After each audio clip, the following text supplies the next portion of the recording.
Eh bien, il s'agit d'une leçon sur l'ordre. On veut apprendre à comparer les nombres, à décider de ce qui est le plus grand, le plus petit, ou si les deux nombres sont égaux. Je vais bien commencer par une définition. Si je prends de nombres rationnels A et B, le nombre A serait supérieur ou égal à B si leur différence est positive. Autrement dit, si la différence est positive, je décide que le premier nombre est supérieur ou égal au deuxième. J'insiste donc sur cette technique, la plus populaire pour comparer deux nombres. Pour les comparer, il s'agit de calculer et étudier le signe de leur différence. Si la différence est positive, alors le premier est supérieur au deuxième. Et si A est inférieur ou égal à B, alors forcément, leur différence est négative. C'est-à-dire que si la différence est négative, alors le premier est inférieur ou égal au deuxième. Gardez ça en tête. Voilà alors toute une série d'exemples de nombres à comparer. Je commence par des nombres contenant des chiffres pour passer à des nombres contenant des lettres. Comparons 3 cinquièmes et 4 septièmes. Pour les comparer, comme je l'avais déjà énoncé, rappelez-vous de ça s'il vous plaît, je considère leur différence. En commençant par n'importe lequel. Regardez, 5 fois 7 c'est 35, 3 fois 7 c'est 21, et 4 fois 5 c'est 20. Le quotient est égal à 1 sur 35. Ce nombre il est strictement positif, donc le premier est supérieur au deuxième. Ok. Cette fois-ci, je vais comparer avec vous deux nombres négatifs, moins 3 et moins 17 sur 5. Je considère leur différence qui est égale à moins 3 plus 17 sur 5 qui est égal à 2 sur 5. Il s'agit de réduire au même dénominateur. C'est un nombre qui est strictement positif. Donc, le premier est supérieur au deuxième. Je dis le premier est supérieur au deuxième. Si jamais cette partie n'est pas lisible ni visible, voilà le résultat final.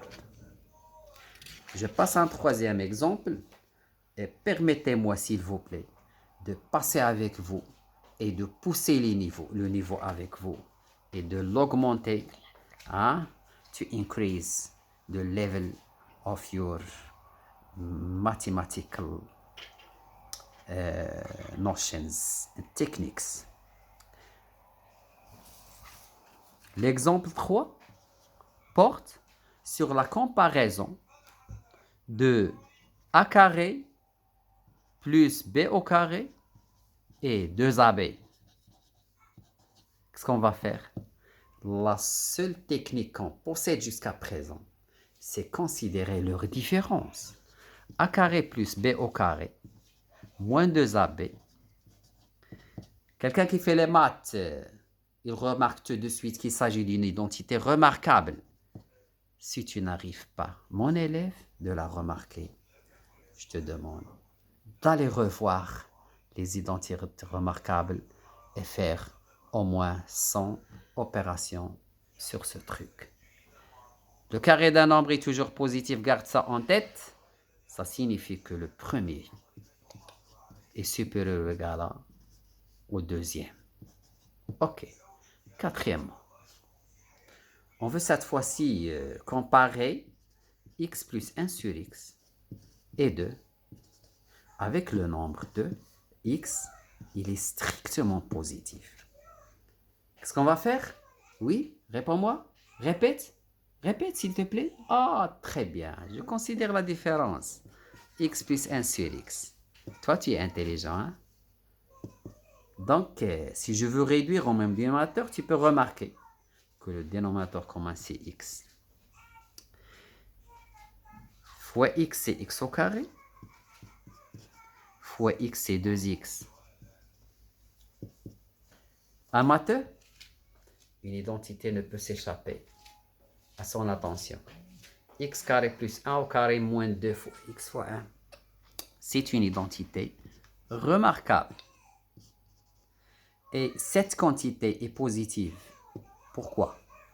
Parce que le numérateur est positif, c'est le carré d'un nombre, et le dénominateur, c'est un nombre qui est strictement positif. Il faut à chaque fois revenir aux données de l'exercice. Puisque cette différence est positive, alors le premier est supérieur ou égal au deuxième. Mais là, je signale une conclusion. Après avoir décrit cette inégalité, qu'est-ce que c'est que ça? Bon, la partie gauche contient la somme d'un nombre qui est strictement positif. Et son inverse, il est toujours supérieur ou égal à 2. S'il vous plaît, mémorisez ça et gardez ça à l'esprit. Ce résultat, il est derrière la résolution de pas mal d'exercices type olympiade de mathématiques. Bon, donc la somme d'un nombre strictement positif et son inverse est toujours supérieur ou égal à 2. Exercice numéro 4. Numéro, cette fois-ci, 5. J'écris comparer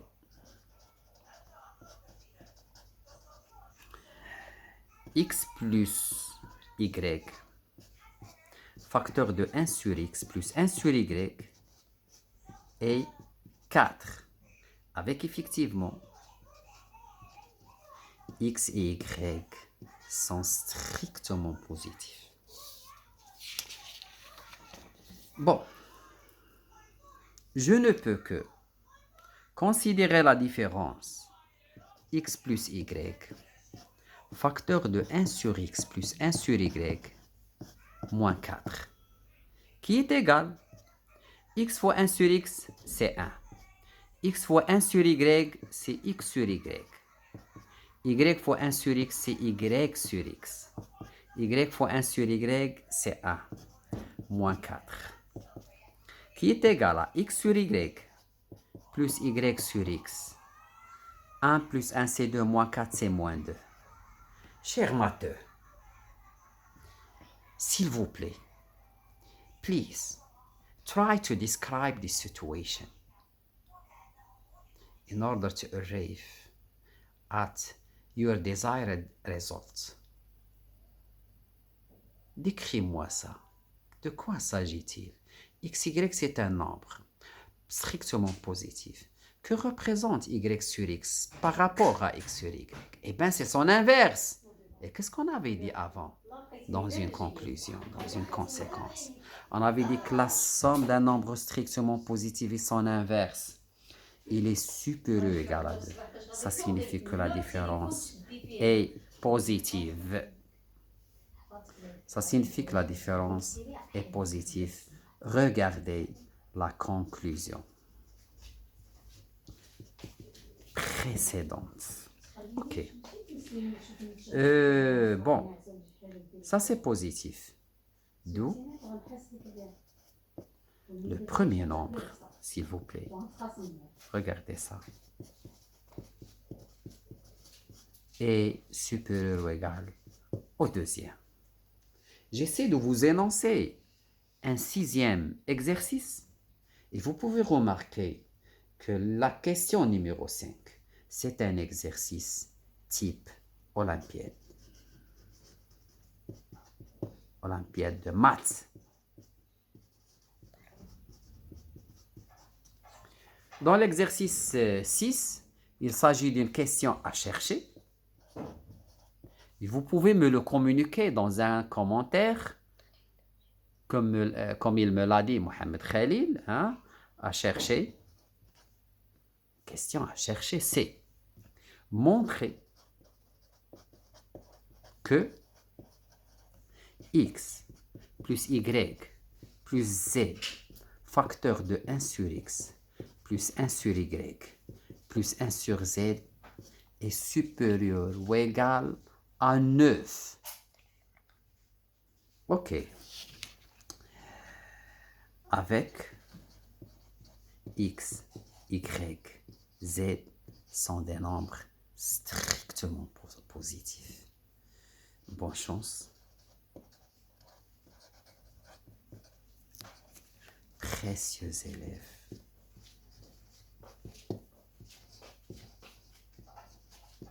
Les mathématiques est une fleur dont il faut s'occuper chaque jour. Les mathématiques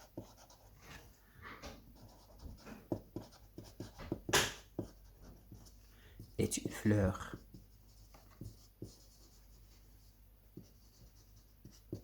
dont il faut s'occuper chaque jour. Chaque jour. Relisez tout ce que je vous ai énoncé. Et si jamais vous avez des exercices, s'il vous plaît, n'hésitez pas de me les poser. À bientôt.